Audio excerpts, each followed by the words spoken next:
Good morning all of you.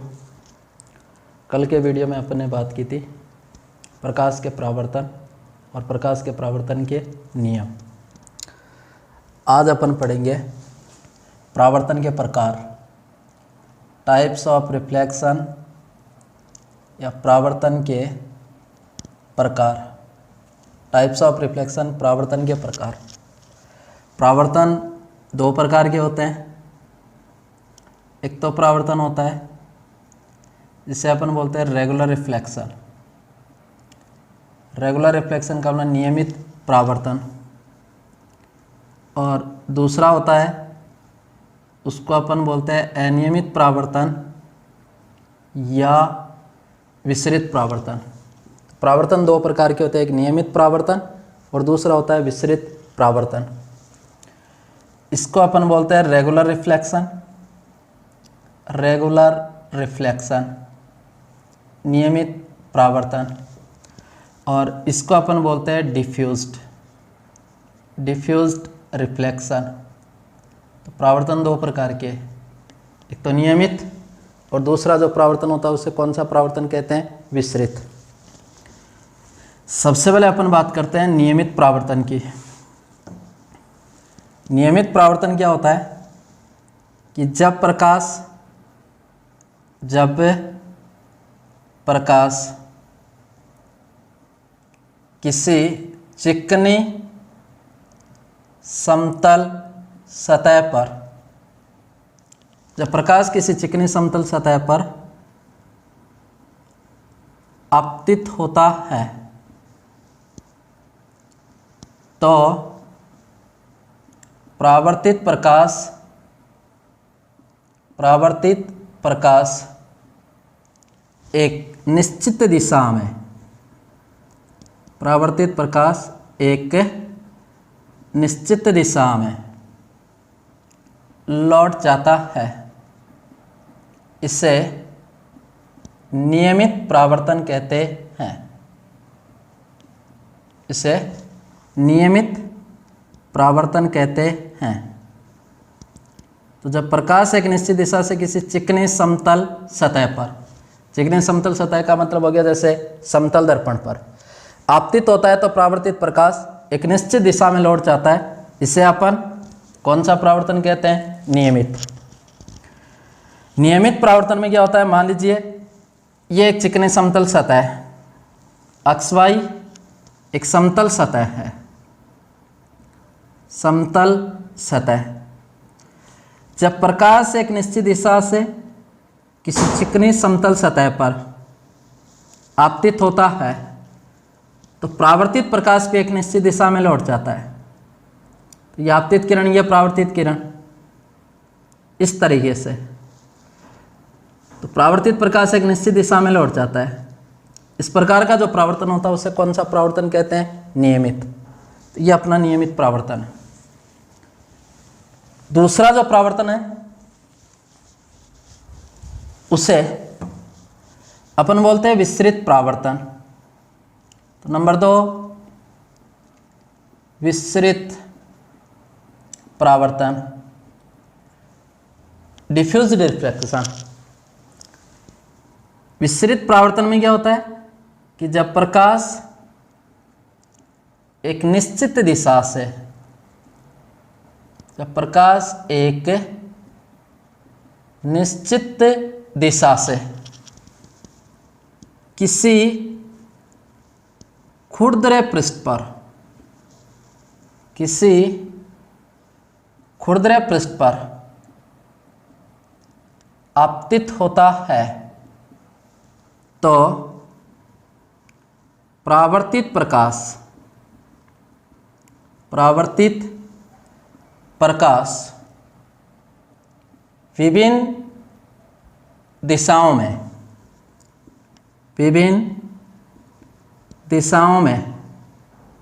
फैल जाता है, विभिन्न दिशाओं में फैल जाता है। इसे विसरित या अनियमित परावर्तन कहते हैं। इसे विसरित परावर्तन कहते हैं। तो जब प्रकाश एक निश्चित दिशा से किसी खुरदरे पृष्ठ पर आपतित होता है तो परावर्तित प्रकाश विभिन्न दिशाओं में फैल जाता है। इस प्रकार का जो परावर्तन होता है उसे विसरित परावर्तन कहते हैं। और अधिकांशतः वस्तुएं अपन को जो दिखाई देती है वो किस परावर्तन के कारण दिखाई देती है? विसरित। तो विसरित परावर्तन में क्या होता है कि मान लीजिए ये टेढ़ा मेढ़ा एक खुरदरा पृष्ठ है। जब प्रकाश एक निश्चित दिशा से किसी टेढ़े मेढ़े खुरदरे पृष्ठ पर आपतित होता है तो परावर्तित प्रकाश विभिन्न दिशाओं में फैल जाता है। एक निश्चित दिशा में न लौटकर विभिन्न दिशाओं में फैल जाता है। इस प्रकार के परावर्तन को अपन बोलते हैं विसरित परावर्तन। और अधिकांशतः वस्तुएं जो दिखाई देती है वो किस परावर्तन के कारण? विसरित। तो ये परावर्तन दो तरीके के होते हैं, एक तो नियमित और एक परावर्तन होता है उसे अपन कौन सा परावर्तन कहते हैं? विसरित। तो विसरित परावर्तन में परावर्तन के पश्चात प्रकाश विभिन्न दिशाओं में फैल जाता है। तो ये दो प्रकार है, एक तो नियमित और दूसरा अपना होगा विसरित परावर्तन। चलो देखो अगला पॉइंट अपन ले रहे हैं प्रतिबिंब। प्रतिबिंब और प्रतिबिंब को अपन बोलते हैं इमेज।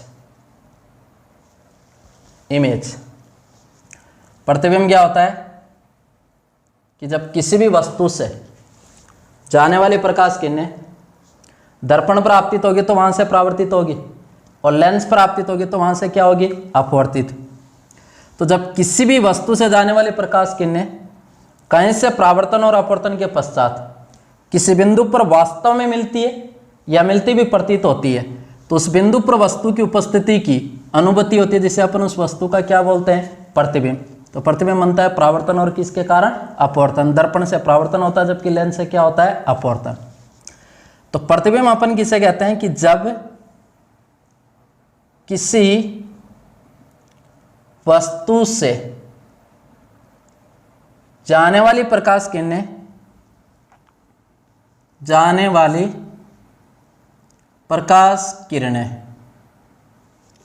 कहीं से परावर्तन, और परावर्तन होता है बेटा दर्पण से, परावर्तन व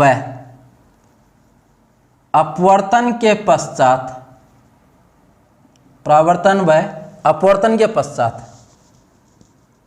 किसी बिंदु पर वास्तव में मिलती है, रियल टू मीट, वास्तव में मिलती है, या किसी बिंदु पर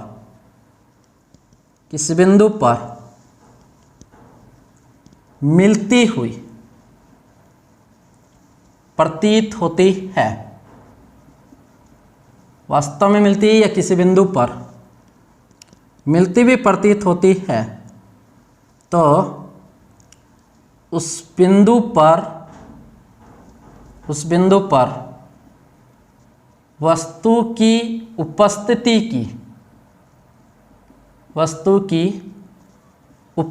की अनुभूति होती है, उपस्थिति की अनुभूति होती है, जिसे वस्तु का प्रतिबिंब कहते हैं,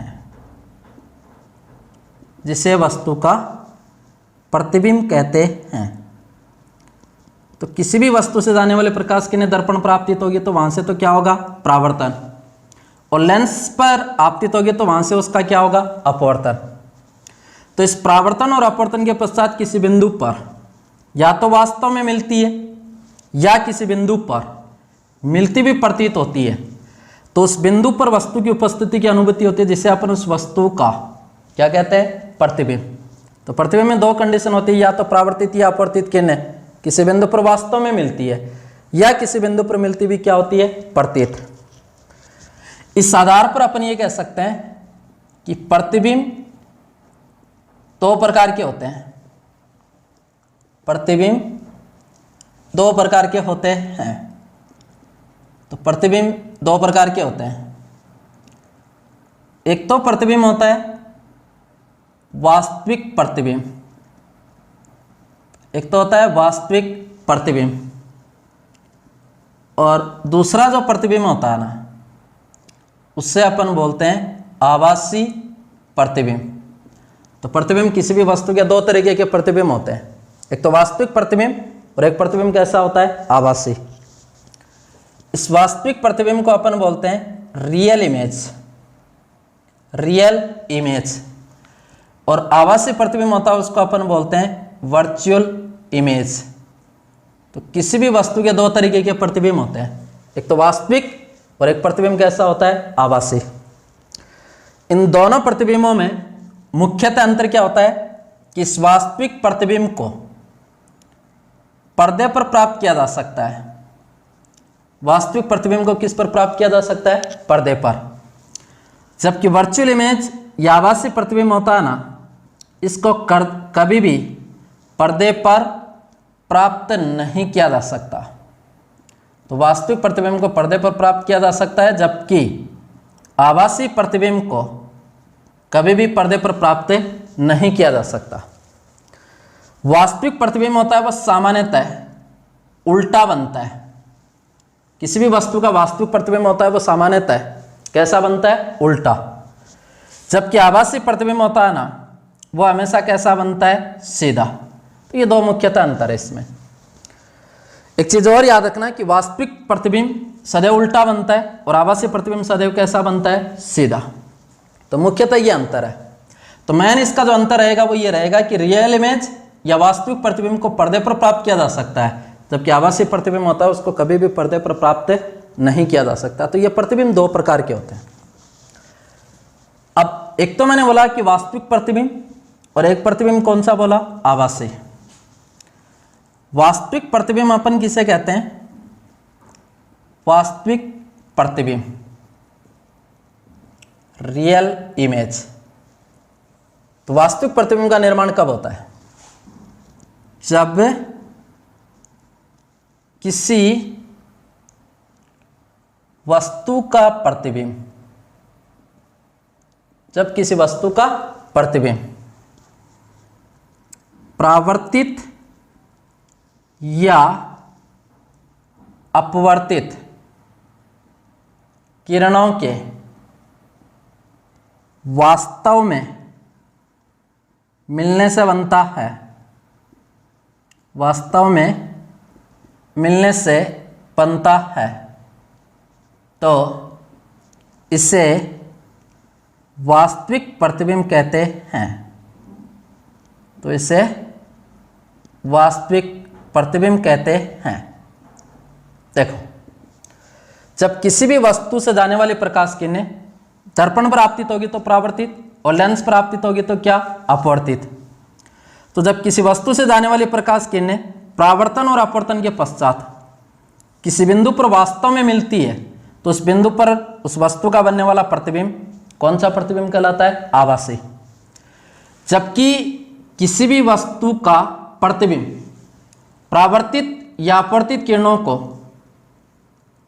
पीछे की ओर बढ़ाने पर, किधर बढ़ाने पर, पीछे की ओर बढ़ाने पर मिलने से बनता है, तो उस प्रतिबिंब को अपन कौन सा प्रतिबिंब बोलते हैं, आभासी। तो जब प्रकाश किरणें परावर्तन और अपवर्तन के पश्चात किसी बिंदु पर वास्तव में मिलेगी तो बनने वाला प्रतिबिंब कौन सा प्रतिबिंब होगा, वास्तविक। और अगर यह प्रकाश किरणें परावर्तन और अपवर्तन के पश्चात किसी बिंदु पर मिलती भी प्रतीत होती है, अर्थात इनको किधर बढ़ाना पड़ेगा अपन को, पीछे की ओर, और पीछे की ओर बढ़ाने पर अगर किसी बिंदु पर मिलती भी प्रतीत होगी तो वहां प्रतिबिंब कैसा बनेगा, आभासी। और आभासी प्रतिबिंब सदैव सीधा बनता है, जबकि वास्तविक प्रतिबिंब सदैव कैसा बनता है, उल्टा। वास्तविक प्रतिबिंब को पर्दे पर प्राप्त किया जा सकता है, जबकि आभासी प्रतिबिंब को कभी भी पर्दे पर प्राप्त नहीं किया जा सकता। तो ये प्रतिबिंब दो तरीके के होते हैं, एक तो वास्तविक और एक प्रतिबिंब कैसा होता है, आभासी। देखो, जैसे मैं बात करता हूं कि ये एक प्लेन मिरर, ये प्लेन मिरर, और इस प्लेन मिरर के इस प्रिंसिपल एक्सिस पर एक ऑब्जेक्ट है ओ, वस्तु, और वस्तु का अपन कह सकते हैं बिंब, ऑब्जेक्ट वस्तु। अब इसका प्रतिबिंब बनाना है। तो मान लीजिए मैं आपको कह रहा हूं कि ओ बिंदु से एक प्रकाश किरण दर्पण के यहां आपतित हो रही है, और दर्पण से इस प्रकाश किरण का हो गया परावर्तन। तो ये आपतित किरण, ये परावर्तित किरण। एक प्रकाश किरण इस बिंदु पर आपतित हो रही है और परावर्तन के पश्चात ये इधर चली गई, तो ये भी परावर्तित किरण और ये भी परावर्तित किरण। क्या ये वास्तव में मिल रही है क्या? तो इन किरणों को अपन बढ़ाएंगे पीछे की ओर, तो ये किसी बिंदु पर मिलती भी प्रतीत होगी। यहाँ इस वस्तु O का क्या बनेगा? प्रतिबिंब। और प्रतिबिंब को अपन बोलते हैं क्या? इमेज। इमेज को अपन किससे लिखते हैं? आई। तो यहाँ आई आना वो कौन सा प्रतिबिंब है? आभासी। ये प्रतिबिंब दो तरीके के होते हैं, एक तो वास्तविक और एक ऐसा होता है आभासी। तो वास्तव में मिलेगी तो प्रतिबिंब बनेगा वास्तविक, और अगर इन किरणों को पीछे की ओर बढ़ाने पर ये मिलती भी प्रतीत होगी तो वहाँ उस वस्तु का प्रतिबिंब कैसा बनेगा? आभासी। आभासी प्रतिबिंब सदैव सीधा बनता है, जबकि वास्तविक प्रतिबिंब सदैव कैसा बनता है? उल्टा। वास्तविक प्रतिबिंब को पर्दे पर प्राप्त किया जा सकता है, जबकि आभासी प्रतिबिंब को कभी भी पर्दे पर प्राप्त नहीं किया जा सकता। तो किसी भी वस्तु के दो तरीके के प्रतिबिंब होते हैं, एक तो वास्तविक और एक कौन सा? आभासी। चलो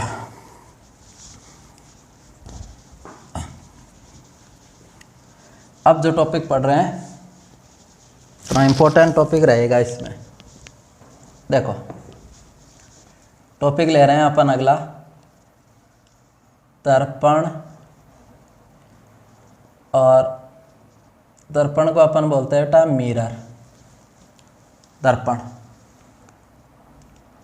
दर्पण में किसी भी बिंब का मतलब वस्तु का जो प्रतिबिंब बनता है वो प्रकाश के परावर्तन के कारण बनता है। तो दर्पण में बिंब का जो प्रतिबिंब बनता है वो किसके कारण? प्रकाश के परावर्तन। दर्पण में एक परावर्तक सतह होती है, दर्पण में एक रिफ्लेक्टिंग सरफेस परावर्तक सतह होती है, और दर्पण में किसी भी वस्तु का जो प्रतिबिंब बनता है वो प्रकाश के किसके कारण? परावर्तन। दर्पण के प्रकार की अगर अपन बात करते हैं तो दर्पण दो तरीके के। एक तो दर्पण होता है जिसे अपन बोलते हैं समतल दर्पण। समतल दर्पण, इसको अपन बोलते हैं प्लेन मिरर। ये दर्पण दो तरीके के, एक प्लेन मिरर और दूसरा जो दर्पण होता है ना वो होता है गोलीय दर्पण। और गोलीय दर्पण को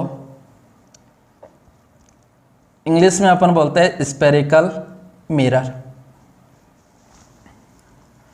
गोलीय दर्पण भी दो तरीके का होता है, एक तो होता है कॉनकेव स्फेरिकल मिरर, अवतल गोलीय दर्पण, और दूसरा होता है कॉन्वेक्स स्फेरिकल मिरर, उत्तल गोलीय दर्पण, कॉन्वेक्स स्फेरिकल मिरर। तो दर्पण में बिंब का प्रतिबिंब बनता है वो प्रकाश के परावर्तन के कारण। दर्पण में एक परावर्तक सतह होती है। दर्पण के प्रकार की बात करते हैं तो दर्पण दो प्रकार के, एक तो होता है प्लेन मिरर समतल दर्पण, और एक कौन सा दर्पण होता है? गोलीय। गोलीय दर्पण भी अपन दो तरीके के पढ़ेंगे, कॉनकेव स्फेरिकल मिरर, अवतल गोलीय दर्पण, और एक होगा कॉन्वेक्स स्फेरिकल मिरर, उत्तल गोलीय दर्पण। ये दो तरीके के गोलीय दर्पण, एक अवतल और दूसरा कौन सा होगा? उत्तल। चलो देखो सबसे पहले अपन ले रहे हैं समतल दर्पण। ये इंपॉर्टेंट टॉपिक रहेगा, समतल दर्पण। Plane mirror. समतल दर्पण अपन किसे कहते हैं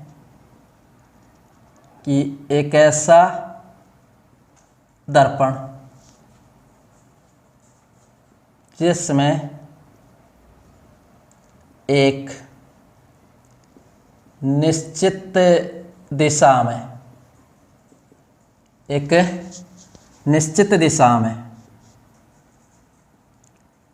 बिंब का मतलब मेरा रहेगा वस्तु। तो एक ऐसा दर्पण जिसमें एक निश्चित दिशा में बिंब का प्रतिबिंब बनता है बिंब का प्रतिबिंब बनता है, अर्थात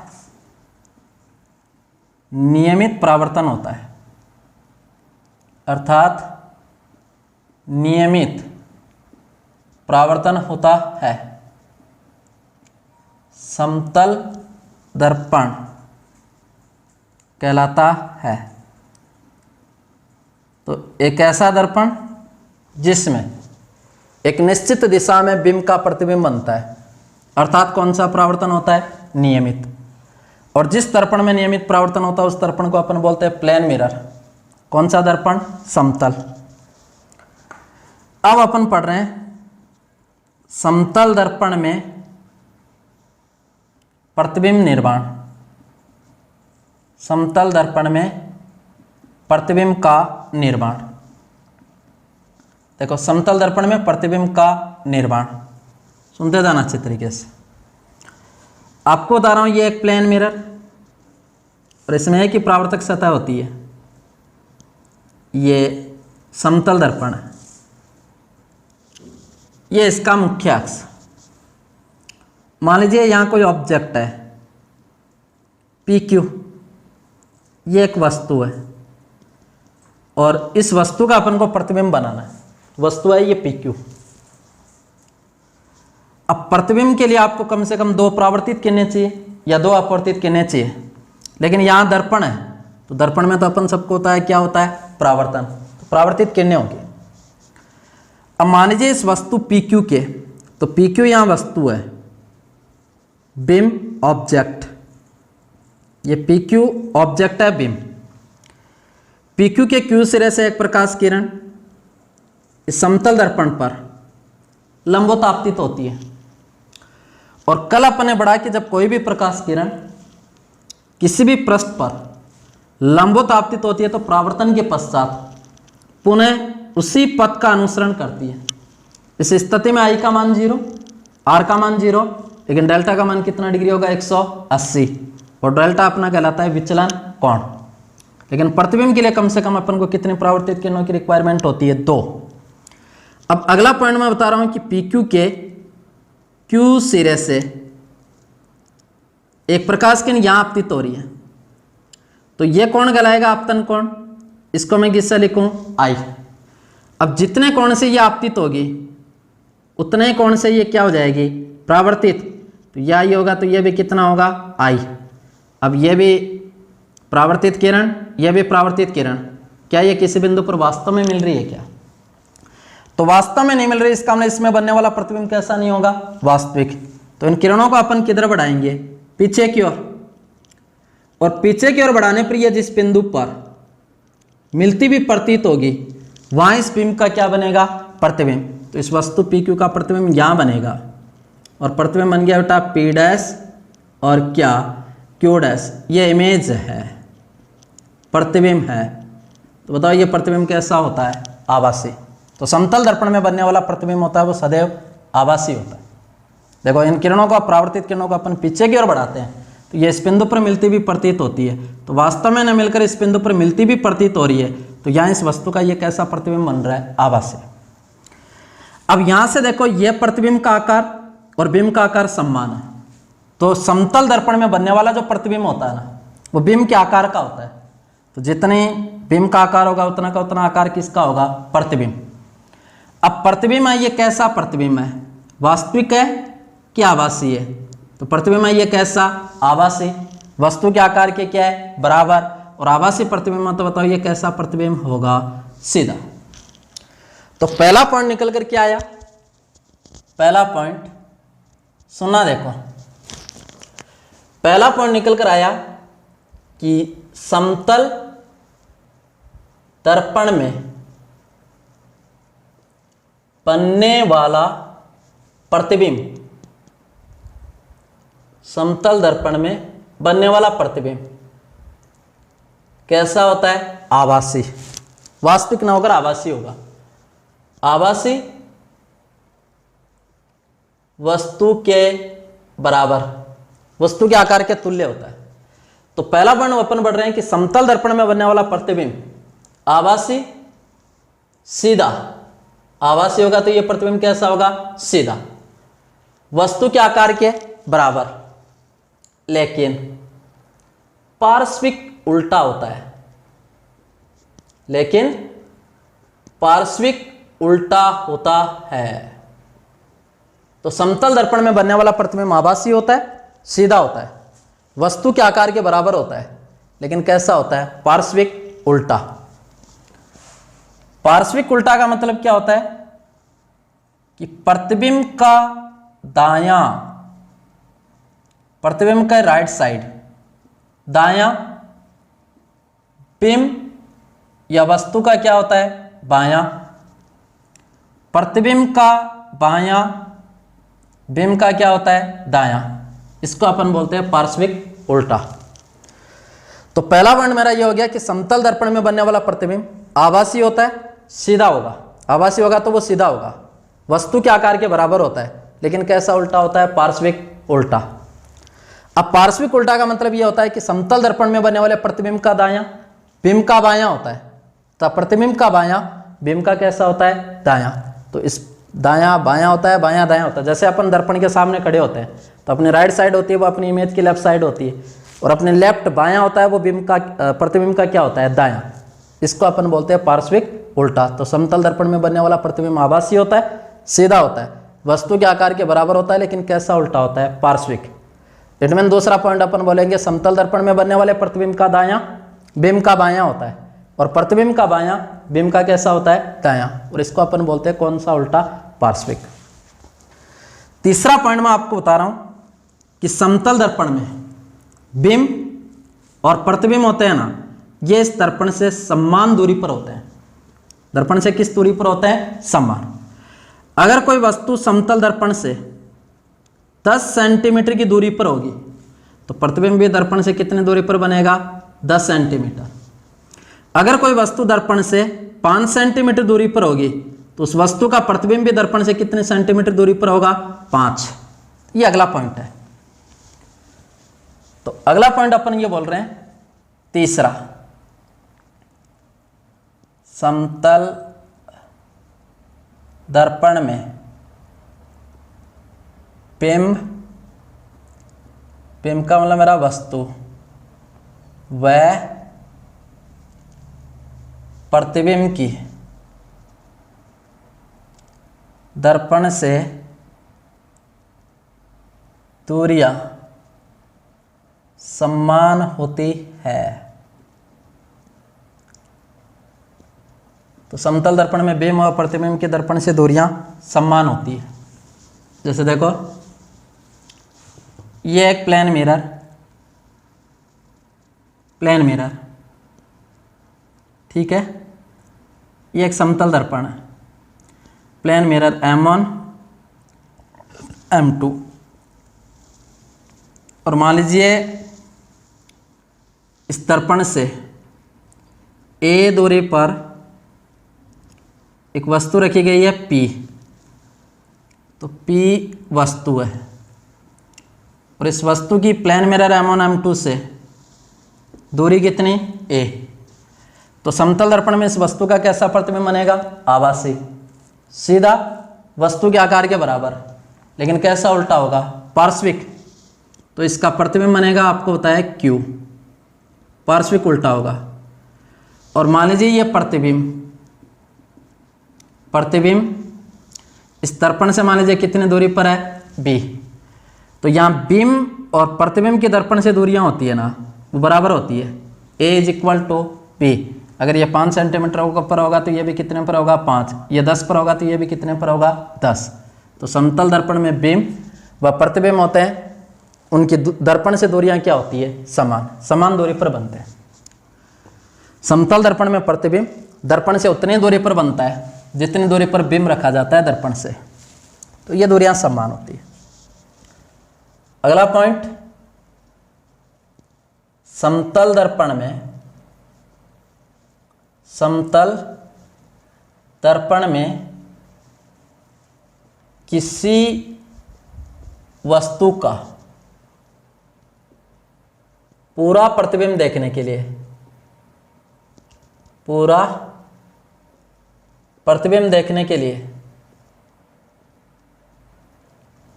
दर्पण की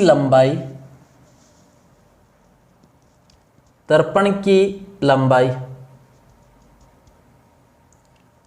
वस्तु की लंबाई की आधी होनी चाहिए। वस्तु की लंबाई की कितनी होनी चाहिए? आधी। तो किसी भी प्लेन मिरर में, समतल दर्पण में किसी वस्तु का पूरा प्रतिबिंब देखने के लिए दर्पण की जो लंबाई है ना, वो वस्तु की लंबाई की कितनी होनी चाहिए? आधी। मान लीजिए एक व्यक्ति है, उसकी हाइट 6 फीट है, उसका पूरा प्रतिबिंब देखने के लिए दर्पण की लंबाई है वो कितने फीट होनी चाहिए? 3। तो दर्पण की लंबाई बराबर अपन लिख सकते हैं वस्तु की लंबाई बट्टा 2। तो समतल दर्पण में किसी भी वस्तु का पूरा प्रतिबिंब देखने के लिए दर्पण की लंबाई वस्तु की लंबाई की कितनी होनी चाहिए? आधी होनी चाहिए। तो ये तो पहला पॉइंट मैंने बोला कि समतल दर्पण में बनने वाला प्रतिबिंब आभासी होता है, सीधा होता है, वस्तु के आकार के बराबर होता है, लेकिन पार्श्विक उल्टा होता है। पार्श्विक उल्टा का मतलब समतल दर्पण में बनने वाले प्रतिबिंब का दायां बिंब का बायां होता है, तथा प्रतिबिंब का बायां बिंब का क्या होता है? दायां। तीसरा पॉइंट मैंने बोला कि समतल दर्पण में बिंब व प्रतिबिंब की दर्पण से दूरियां होती है वो समान होती है। जितनी दूरी पर बिंब समतल दर्पण से रखा जाता है प्रतिबिंब की दूरी भी उतनी होती है। यहाँ पर ने लिखा ए इज इक्वल टू क्या होगा? बी। चौथा पॉइंट अपन ने बोला कि समतल दर्पण में किसी भी वस्तु का पूरा प्रतिबिंब देखने के लिए दर्पण की लंबाई वस्तु की लंबाई की कितनी होनी चाहिए? आधी। तो समतल दर्पण में किसी भी वस्तु का पूरा प्रतिबिंब देखने के लिए दर्पण की लंबाई वस्तु की लंबाई की कितनी होनी चाहिए? आधी। पांचवा पॉइंट, अब आपने कहा कि ये एक प्लेन मिरर, एक समतल दर्पण, ये प्लेन मिरर M1 M2, ये एक ऑब्जेक्ट P ऑब्जेक्ट है, बिंब वस्तु, और यह समतल दर्पण से ए दूरी पर है। प्रतिबिंब बनेगा Q P। तो यह वस्तु और ये अपना प्रतिबिंब। इस पॉइंट को देखना, जब कोई वस्तु दर्पण की ओर या दर्पण से दूर, जब कोई भी वस्तु, दर्पण स्थिर है रेस्ट में, जब कोई वस्तु v वेग से दर्पण की ओर जाती है या दर्पण से दूर जाती है, तो अगर यह वस्तु v वेग से दर्पण की ओर आएगी तो प्रतिबिंब भी v वेग से किसकी ओर आएगा? दर्पण की ओर। और अगर यह वस्तु v वेग से दर्पण से दूर जाएगी तो प्रतिबिंब भी दर्पण से कहाँ जाएगा? दूर। और कितने वेग से? v। तो पांचवा पॉइंट अपना यह है कि जब कोई भी वस्तु v वेग से दर्पण की ओर या दर्पण से दूर जाती है तो प्रतिबिंब भी v वेग से दर्पण की ओर या दर्पण से कहाँ जाएगा? दूर। तो ये पांचवा पॉइंट है। अगला पॉइंट, छठा पॉइंट, किसी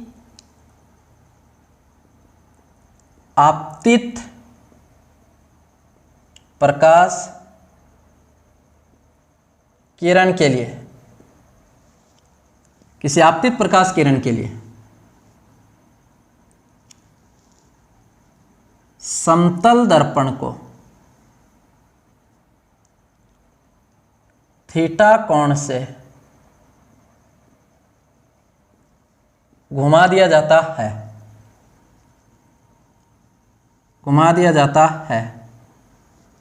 तो परावर्तित किरण, किसी आपतित प्रकाश किरण के लिए समतल दर्पण को कितने कोण से घुमा दिया जाता है? थीटा कोण से घुमा दिया जाता है। तो परावर्तित किरण समतल दर्पण की घूमने की दिशा में, घूमने की दिशा में 2 थीटा कोण से घूम जाती है। कितने कोण से घूम जाती है? 2 थीटा। तो किसी भी आपतित प्रकाश किरण के लिए यदि प्लेन मिरर को थीटा कोण से अपन रोटेट करवाते हैं, थीटा कोण से घुमाया जाता है, तो परावर्तित किरण होती है वो समतल दर्पण के घूमने की दिशा में कितने कोण से घूम जाती है? 2 थीटा। तो 2 थीटा कोण से घूम जाती है। डायग्राम को देखना, ये एक प्लेन मिरर M1 M2 और दर्पण में होता है प्रकाश का परावर्तन। तो ये प्लेन मिरर M1 M2, ये एक प्रकाश किरण इस दर्पण पर आपतित हो रही है, तो ये आपतित प्रकाश किरण और यहां टकराकर पुनः इसी माध्यम में लौट जाएगी। तो इस घटना को बोलते हैं प्रकाश का परावर्तन। सबोध करो, इसको मैंने लिख दिया P A और इसको मैंने लिख दिया B। तो P आपतित किरण, A B परावर्तित किरण। A B कौन सी किरण है? परावर्तित किरण। P A कौन सी किरण है? आपतित। ये आपतित किरण और ये कौन सी किरण? परावर्तित। यदि इस प्लेन मिरर को M1 M2 को किसी आपतित प्रकाश किरण के लिए कितने कोण से रोटेट करवा दिया जाता है? थीटा। थीटा कोण से रोटेट करवाता हूं एंटी क्लॉकवाइज डायरेक्शन में। तो परावर्तित किरण भी समतल दर्पण के घूमने की दिशा में कितने कोण से घूम जाती है? 2 थीटा। तो यह प्लेन मिरर M1 M2 और इसको मैंने रोटेट करवा दिया M1 डैश M2 डैश। इसको प्रारंभिक स्थिति से एंटी क्लॉकवाइज डायरेक्शन में कितने कोण से रोटेट करवाया? थीटा। तो ये परावर्तित किरण AB इस समतल दर्पण के घूमने की दिशा में ही कितने कोण से रोटेट हो जाएगी? 2 थीटा। तो परावर्तित किरण हो जाएगी यहाँ A डैश और क्या? B dash. तो किसी भी आपतित प्रकाश किरण के लिए यदि समतल दर्पण को थीटा कोण से घुमा दिया जाता है तो परावर्तित किरण समतल दर्पण के घूमने की दिशा में कितने कोण से घूम जाती है? 2 थीटा। ये छठा पॉइंट। अगले चीज से देखो, 7वां पॉइंट, ये वैसे अपन ने कल भी पढ़ लिया था। समतल दर्पण में विचलन कोण। समतल दर्पण में विचलन कोण, डेविएशन एंगल, आप सबको पता है इसको किससे लिखा जाता है? डेल्टा। ये निकालना। ये एक प्लेन मिरर M1 M2, ठीक है। ये प्रकाश किरण आपतित हुई, यहाँ टकराकर पुनः इसी माध्यम में लौट गई। इस घटना को बोलते हैं प्रकाश का परावर्तन। आपतन बिंदु पर खींचा गया लंब कहलाता है अभिलंब। आपतित प्रकाश किरण और अभिलंब के मध्य बनने वाला कोण, आपतन कोण, और अभिलंब और परावर्तित प्रकाश किरण के मध्य बनने वाला कोण परावर्तन। इसको किससे लिखा जाता है? R। विचलन कोण ज्ञात करना। अब विचलन कोण मैंने कल आपको बताया था कि आपतित प्रकाश किरण की दिशा और परावर्तित प्रकाश किरण की दिशा के मध्य बनने वाला ये कोण कौन सा कोण कहलाता है? विचलन। इसको किससे लिखा जाता है? डेल्टा। ये डेल्टा डेविएशन एंगल, विचलन कोण। इसकी वैल्यू निकालनी। इसकी वैल्यू निकालनी है तो आप सबको पता है कि एक स्ट्रेट लाइन में बनने वाला कोण कितने डिग्री का होता है? 180। और अपन को चाहिए यहाँ से लेकर यहाँ तक का, तो इसमें डेल्टा इज इक्वल टू हो जाएगा 180 degree minus I plus R। और परावर्तन के नियम से अपन ये लिख सकते हैं कि एंगल ऑफ इंसिडेंट इक्वल है एंगल ऑफ किसके? रिफ्लेक्शन। तो यहाँ से डेविएशन एंगल निकालने का formula delta is equal to 180 degree minus कितना? 2I। Delta is equal to होगा 180 डिग्री माइनस कितना? 2I। लेकिन यहाँ समतल दर्पण में एक ही बार परावर्तन हो रहा है, सिंगल रिफ्लेक्शन है, एकल परावर्तन। एक चीज़ और बता देता हूँ,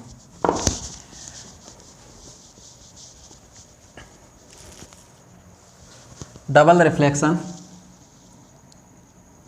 तीव्र परावर्तन में विचलन कोण, तीव्र परावर्तन में विचलन कोण, डबल रिफ्लेक्शन में। सपोज करो ये एक प्लेन मिरर M1, ये एक प्लेन मिरर M2, ये दो प्लेन मिरर है, एक M1 और दूसरा प्लेन मिरर है M2। दोनों समतल दर्पण वो मान लीजिए कितने कोण पर झुके हुए हैं, थीटा, थीटा कोण पे झुके हुए हैं। एक प्रकाश किरण यहाँ आपतित हो रही है, यहाँ से ये परावर्तित होगी, तो परावर्तित होगी तो M1 दर्पण से परावर्तित प्रकाश किरण किस दर्पण पर आपतित होगी, M2, और M2 से पुनः इस प्रकाश किरण का क्या हो गया, परावर्तन। तो यहाँ परावर्तन कितनी बार हो रहा है, 2 बार। जब 2 बार परावर्तन होता है तो डेविएशन एंगल, विचलन कोण, और विचलन कोण ज्ञात करने का सूत्र होगा डेल्टा। सिंगल रिफ्लेक्शन में अपन लेते हैं कितना, 180, तो डबल रिफ्लेक्शन में एंगल आएगा कितना, 360 डिग्री माइनस कितना, 2 थीटा।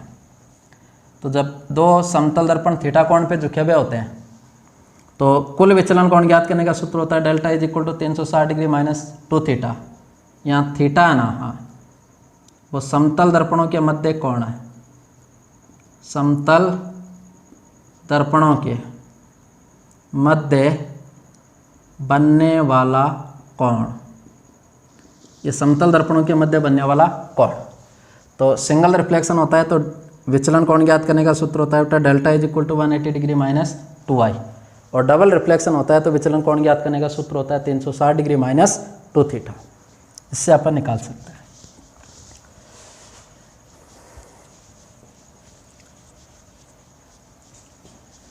अब देखो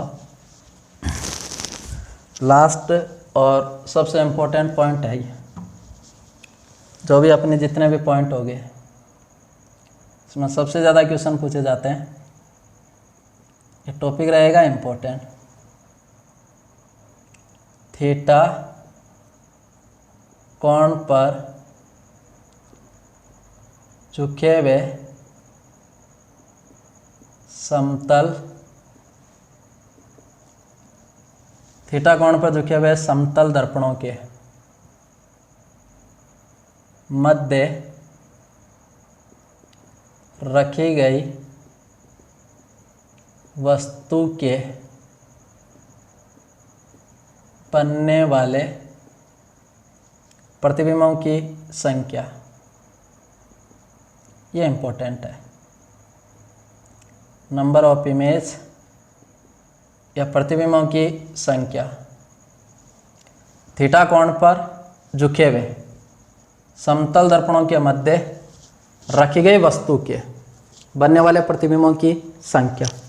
देखो सपोज करो ये एक प्लेन मिरर M1 और एक दूसरा प्लेन मिरर है M2, ये प्लेन मिरर M2, और दोनों समतल दर्पण थीटा कोण पे झुके हुए, दोनों समतल दर्पण कितने कोण पे झुके हुए, थीटा, और इन दोनों समतल दर्पणों के मध्य ये किसी वस्तु को रखा गया है। तो इस वस्तु के एक से अधिक प्रतिबिंब बनेंगे क्योंकि यहाँ बार बार परावर्तन होगा, है ना, सिंगल रिफ्लेक्शन होकर बार बार परावर्तन होगा। तो इस वस्तु के प्रतिबिंबों की अपन को संख्या ज्ञात करनी। तो थीटा कोण पर झुके हुए तो समतल दर्पणों के मध्य रखी गई किसी वस्तु के प्रतिबिंबों की संख्या ज्ञात करने के लिए सबसे पहले वैल्यू निकालते हैं अपन 360 डिग्री बट्टा थीटा, और थीटा है ना वो इन दोनों समतल दर्पणों के बीच में बनने वाला कोण है थीटा।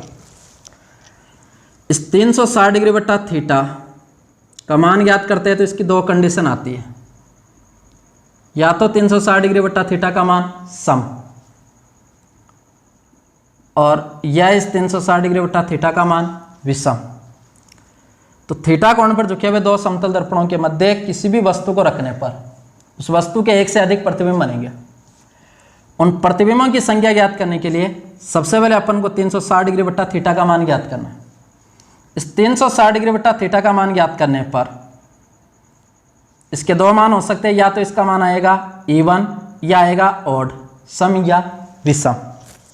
अब देखना, यदि 360 डिग्री बट्टा थीटा का मान सम हो तो, पहला गैस ले रहे हैं, यदि 360 डिग्री बट्टा थीटा का मान क्या हो, सम, तो 360 डिग्री बट्टी थीटा का मान सम होने पर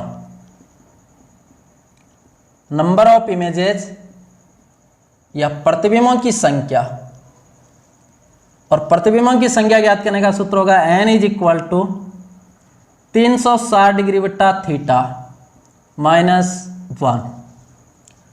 तो अगर 360 डिग्री बट्टा थीटा का मान सम, प्रतिबिंबों की संख्या विषम में लेनी है, तो 360 डिग्री बट्टे थीटा का मान सम हो तो प्रतिबिंबों की संख्या ज्ञात करने का सूत्र होगा 360 डिग्री बट्टा थीटा में से अपन किसको घटा देंगे, 1। फॉर एग्जाम्पल मान लीजिए मैंने कहा ये दो प्लेन मिरर, एक M1 और ये एक प्लेन मिरर M2, ये दोनों सपोज कीजिए 60 डिग्री कोण पे झुके हुए हैं।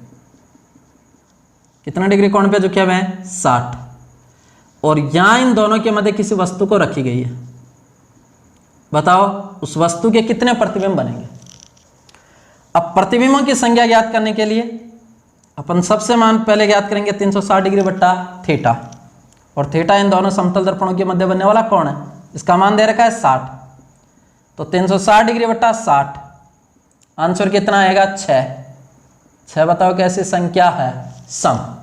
और 360 डिग्री बट्टा थीटा का मान सम हो तो नंबर ऑफ इमेज या प्रतिबिंबों की संख्या ज्ञात करने का सूत्र होगा 360 डिग्री बट्टा थीटा -1। 360 बट्टा थीटा का मान कितना आ गया, 6 - 1। बताओ उस वस्तु के कितने प्रतिबिंब बनेंगे, 5। तो आंसर जाएगा 5। तो जब 360 डिग्री बट्टा थीटा का मान सम हो तो प्रतिबिंबों की संख्या ज्ञात करने का सूत्र होगा n is equal to 360 degree बट्टा थीटा माइनस कितना, 1। जैसे 60 डिग्री दे रखा है तो आपने 360 बट्टा थीटा का मान आ गया 6। 6 कैसी संख्या है, सम। तो उस वस्तु के कितने प्रतिबिंब दिखाई देंगे, 5 प्रतिबिंब बनेंगे, पहली कंडीशन। दूसरा केस यह हो सकता है, केस सेकेंड,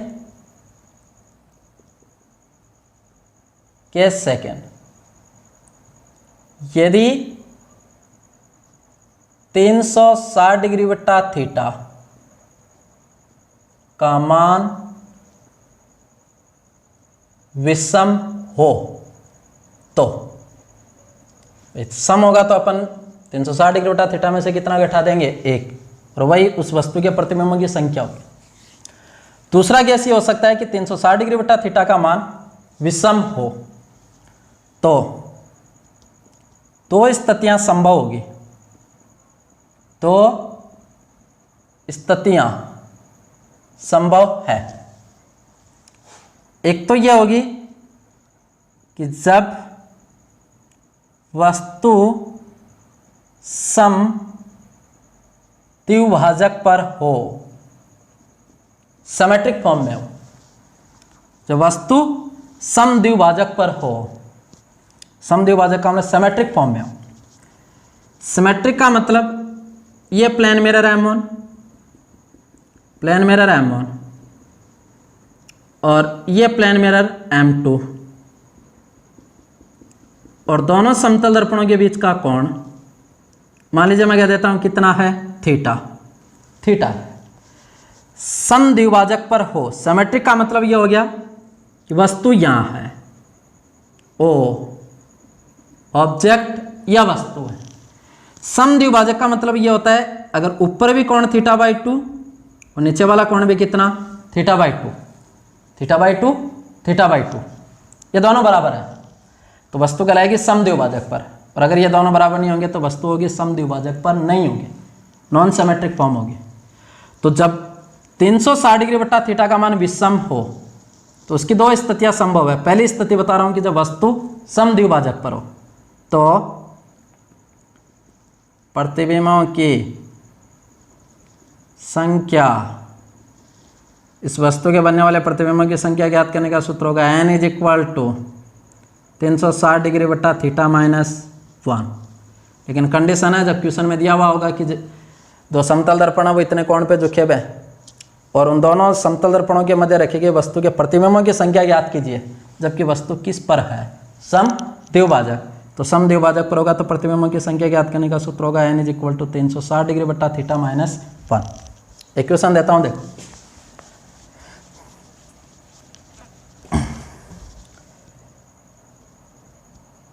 क्वेश्चन दे दिया कि कोई वस्तु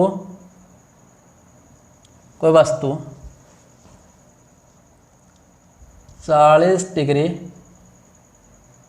कोण पर झुके हुए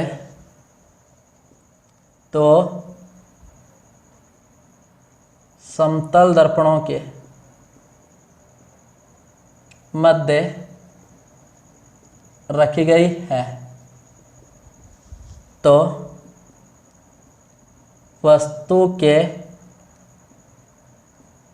बनने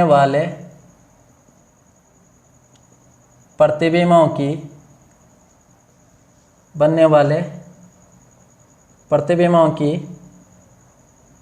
संख्या ज्ञात कीजिए, जबकि वस्तु समद्विभाजक पर है, कि वस्तु समद्विभाजक पर है। तो यहाँ देखो थीटा का मान अगले ने दिया है कितना डिग्री, 40। तो 360 डिग्री बट्टा थीटा, 360 डिग्री बट्टा 40, मान कितना 9, और 9 कैसे संख्या है, विषम। 9 कैसे संख्या है, विषम। अब विषम है लेकिन साथ में क्वेश्चन में ऐड कर दिया, जबकि वस्तु किस पर है, समद्विभाजक पर। तो वस्तु के बनने वाले प्रतिबिंबों की संख्या ज्ञात करने का सूत्र होगा 360 डिग्री बट्टा थीटा माइनस 1। 360 डिग्री बट्टा थीटा की जगह 40 माइनस 1, 9 माइनस 1, प्रतिबिंब कितने बनेंगे, 8। तो पहली कंडीशन तो यह हो गई। दूसरी कंडीशन, जब वस्तु, इसी में दूसरी कंडीशन, जब वस्तु समद्विभाजक पर न हो, जब वस्तु समद्विभाजक पर न हो, जबकि 360 डिग्री बट्टा थीटा का मान विषम है और वस्तु किस पर नहीं है, समद्विभाजक पर, तो प्रतिबिंबों की संख्या ज्ञात करने का सूत्र होगा बेटा 360 डिग्री बट्टा थीटा। अब कई बार क्रॉस क्वेश्चन ये करते हैं कि अगर सर क्वेश्चन में ऐसा नहीं दिया हुआ हो कि वस्तु समद्विभाजक पर है या नहीं है, तो आपको यह मानना है कि वस्तु, अगर ऐसा दिया हुआ नहीं है तो आपको यह कंसिडर करना है कि वस्तु समद्विभाजक पर नहीं है, तब फॉर्मूला लगेगा 360 डिग्री बट्टा थीटा। लेकिन अगर क्वेश्चन में मेंशन कर दिया गया कि वस्तु समद्विभाजक पर है और 360 डिग्री बट्टा थीटा का मान अगर कैसा आ रहा है, विषम, और समद्विभाजक पर है, तो प्रतिबिंबों की संख्या ज्ञात करने का सूत्र होगा 360 डिग्री बट्टा थीटा माइनस 1। और समद्विभाजक पर नहीं है तो प्रतिबिंबों की संख्या ज्ञात करने का सूत्र होगा 360 डिग्री बट्टा थीटा। और जब यह मेंशन नहीं किया हुआ होता है तो आपको यह मानना है कि वस्तु समद्विभाजक पर नहीं होगी। अब इसी क्वेश्चन को अगर ये कह देता है कि कोई वस्तु 40 डिग्री कोण पर झुके हुए दो समतल दर्पणों के मध्य रखी गई है, तो वस्तु के बनने वाले प्रतिबिंबों की संख्या ज्ञात कीजिए, जबकि वस्तु समद्विभाजक पर नहीं है, यह लिखा हुआ है। जब वस्तु समद्विभाजक पर नहीं है तो 360 डिग्री बट्टा थीटा 40, मान कितना आ गया, 9। तो बताओ इस वस्तु के कितने प्रतिबिंब बनेंगे, 9 ही बनेंगे, क्योंकि अगले ने दिया है कि वस्तु समद्विभाजक पर नहीं, और समद्विभाजक पर होगी तो अपन 360 डिग्री बट्टा थीटा में से कितना घटा देंगे, 1। एक क्वेश्चन यह दे सकता है, सीधा ये लिख देता है कि कोई वस्तु 40 डिग्री कोण पर झुके हुए दो समतल दर्पणों के मध्य रखी गई है, तो वस्तु के बनने वाले प्रतिबिंबों की संख्या ज्ञात कीजिए। अब इसमें न तो अगले ने दिया है कि वस्तु समद्विभाजक पर है और न अगले ने यह दिया कि वस्तु समद्विभाजक पर नहीं है। तो इस कंडीशन में डायरेक्ट प्रतिबिंबों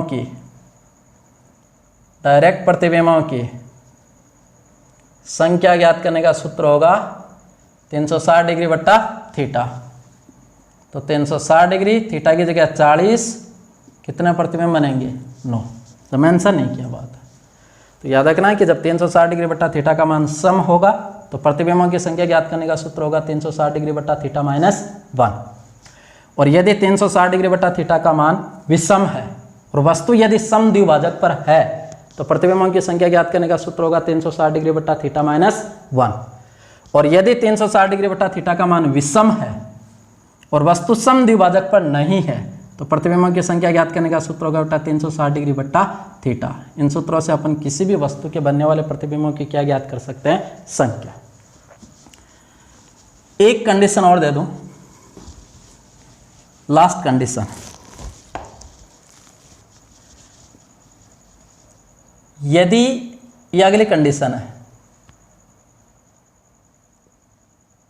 यदि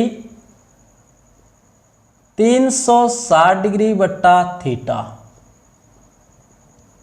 का मान पूर्णांक न हो, इंटेजर की फॉर्म में ना होकर भिन्न के रूप में हो। मैंने कहा सम विषम ये तो पूर्णांक है, लेकिन यदि 360 डिग्री बट्टी थीटा का मान पूर्णांक न हो, इस स्थिति में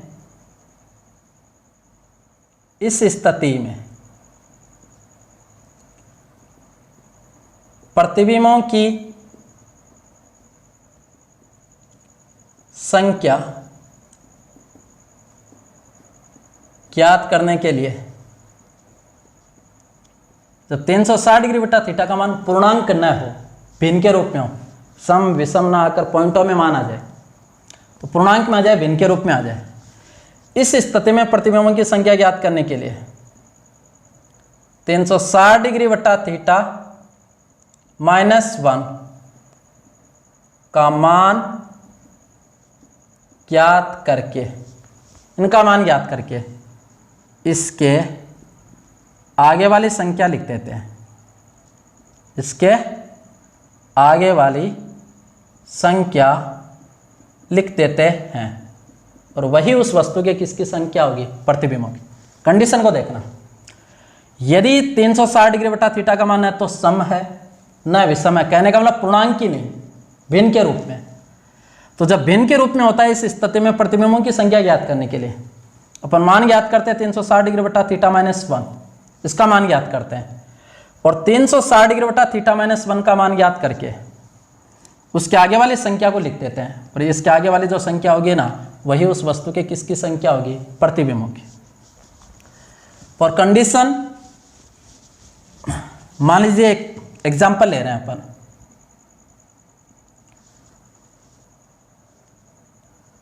मान लीजिए ये दो प्लेन मिरर है, M1 और M2।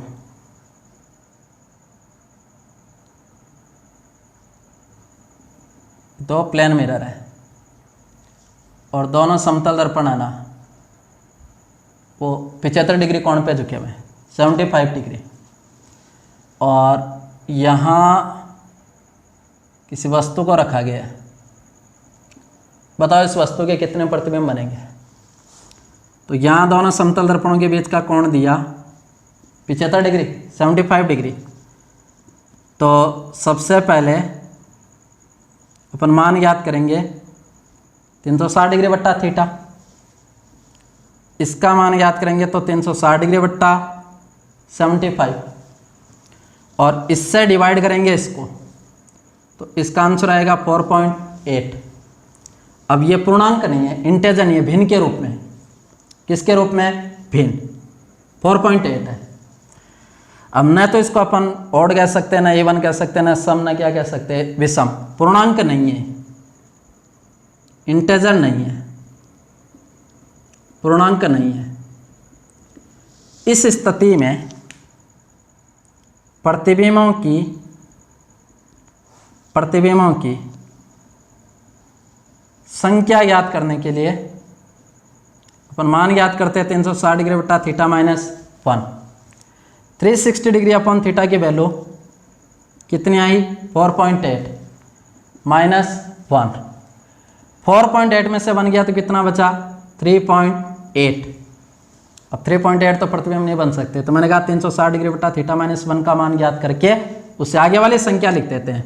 तो 3.8 से आगे वाली संख्या का मतलब कितना 4। तो उस वस्तु के कितने प्रतिबिंब बनेंगे 4 या 3 खंड। ये अपना प्लेन मिरर इंपॉर्टेंट पॉइंट था कि समतल दर्पण में बनने वाला प्रतिबिंब आभासी होता है, सीधा होता है, वस्तु के आकार के बराबर होता है, पार्श्विक उल्टा होता है, दायां बायां होगा और प्रतिबिंब का बायां होगा वो बीम का क्या होगा दायां। समतल दर्पण में बीम और प्रतिबिंब दर्पण से किस दूरी पर होते हैं समान। ये पॉइंट अपना इंपॉर्टेंट था, बाकी अपन करेंगे कल। बहुत बहुत धन्यवाद, थैंक यू।